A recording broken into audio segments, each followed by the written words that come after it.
Sir BJP leader Singotam రావు హత్య కేసుకు సంబంధించి ఏసీపీ వాళ్ళు ఒక ప్రెస్ మీట్ ఏర్పాటు చేస్తారంట కదా, మరి వాళ్ళు ఏ విషయాలు బయట పెట్టారు, ఎవరిని అరెస్ట్ చేశారు సార్, ఎలా మర్డర్ జరిగిందంట సార్ ఇది?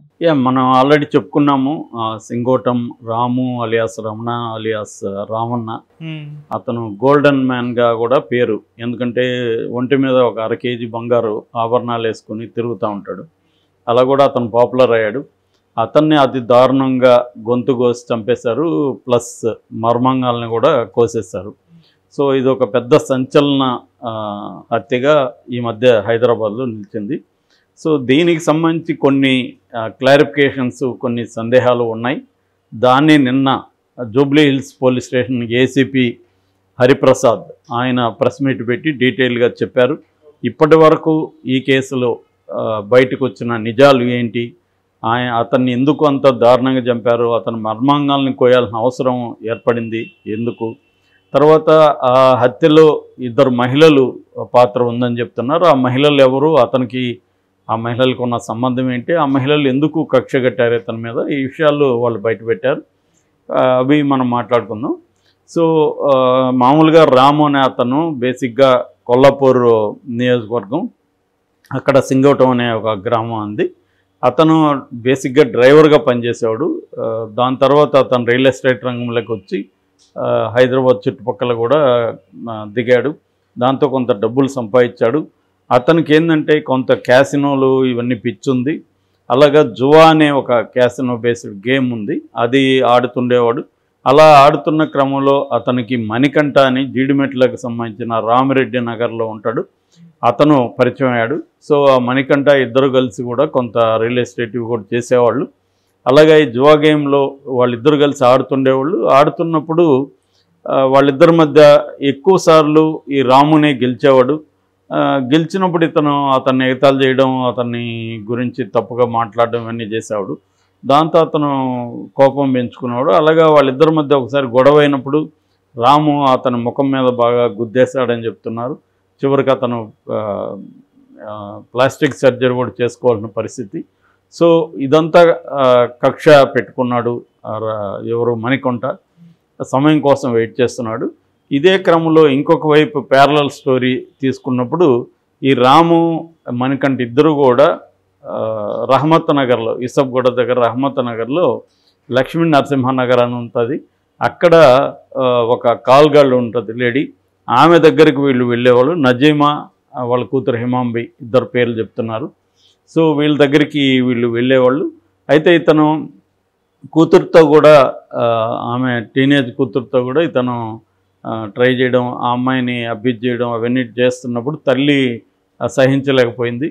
దాంతో ఇతన్ని కంట్రోల్ చేయలేక ఆమె కూడా చంపేయాలని డిసైడ్ అయింది.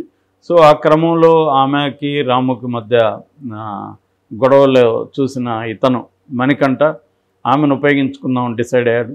సో ఆమెకి చెప్పాడు, ఇలాగా నీకు కూడా అతని మీద కోపం ఉంది, నాకు ఉంది, కాబట్టి మన ఇద్దరం కలిస్తే అతన్ని చంపచ్చు అని చెప్పాడు.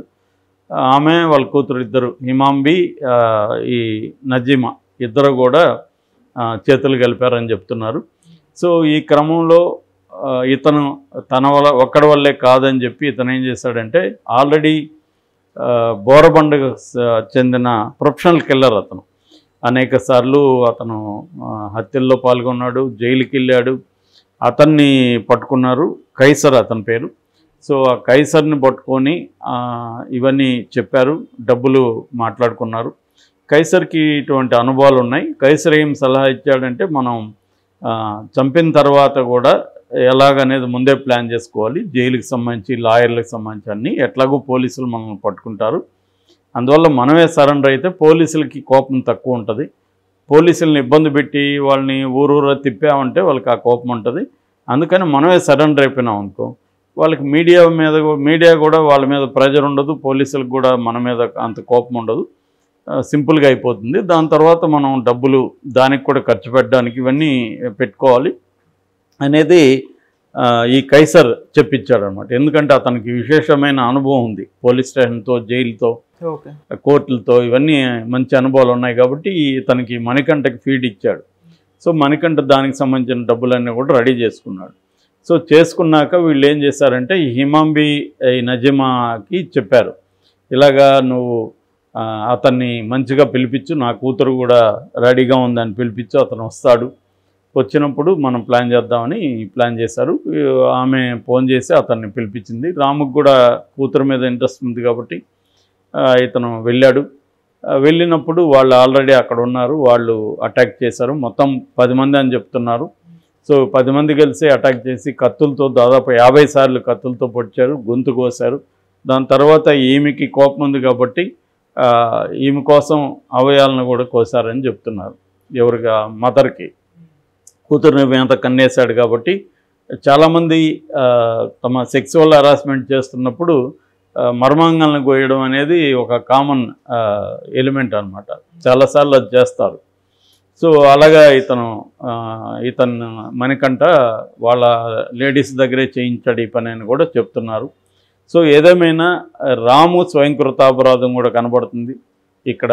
అంటే ఇతను మణికంఠతో బిహేవ్ చేసిన తీరు, అంతకుముందు అతను ముఖం మీద కొట్టడం, కొంత తన దగ్గర డబ్బులు ఉన్నాయి, తనకు ఒక పెద్ద బలగం ఏర్పడింది, అందువల్ల కొద్దిగా అతను ఎక్స్ట్రాగా వెళ్ళినట్టుగా కనబడుతుంది.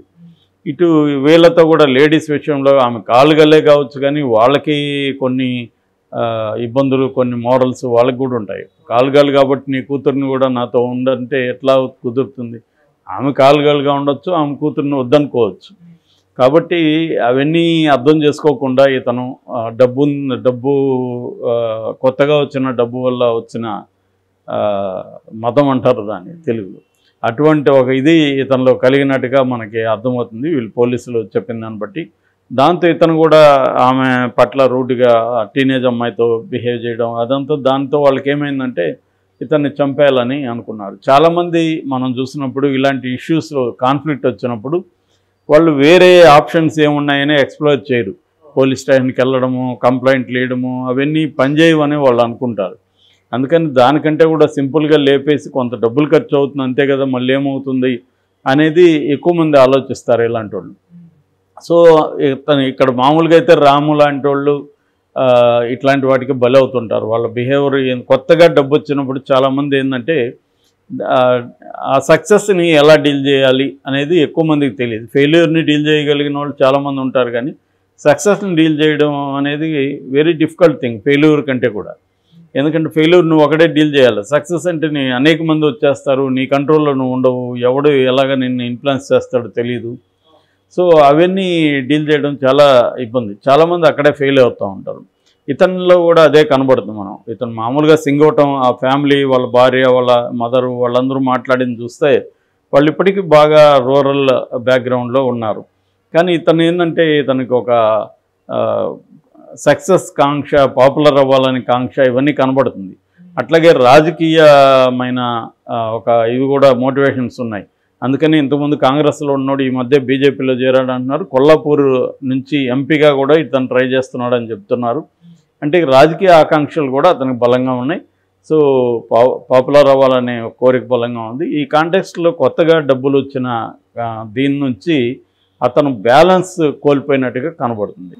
అందుకని మణికంఠ లాంటి ఇప్పుడు అతను గేమ్లో ఇతనితో పాటు ఆడేవాడు, అతన్ని అవమానించడం, అతన్ని కొట్టడం ఇవన్నీ చేసినప్పుడు ఎంత ఇది ఉన్నా వాళ్ళకు కూడా కోపం ఉంటుంది కదా. ఆ కాంటెక్స్ట్లో అతను మణికంఠ వెయిట్ చేసుకున్నట్టుగా కనబడుతుంది.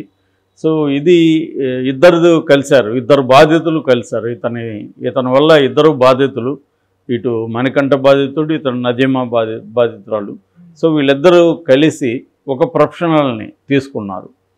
సో ఇది ఇక్కడ ఒక ప్లాన్ ప్రకారం ఈ మణికంఠ వెళ్ళినట్టుగా మనకు కనబడుతుంది. ఇంకా ఇతను కైసర్కి ఇవన్నీ మామూలే, 1 more అంటారు కదా, 1 more మర్డరు, మరొక హత్య. దానివల్ల అతనికి ఆల్రెడీ అతనికి సిస్టమ్స్ని ఎలా డీల్ చేయాలో తెలిసిపోయింది.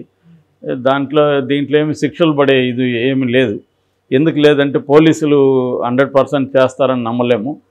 విక్టిమ్స్ వైపు నుంచి బలంగా, విక్టిమ్స్ ఫ్యామిలీలో బలంగా దీని వైపు గట్టిగా కన్సిస్టెంట్గా పోరాడే వాళ్ళు ఎవరు కనబడట్లేదు.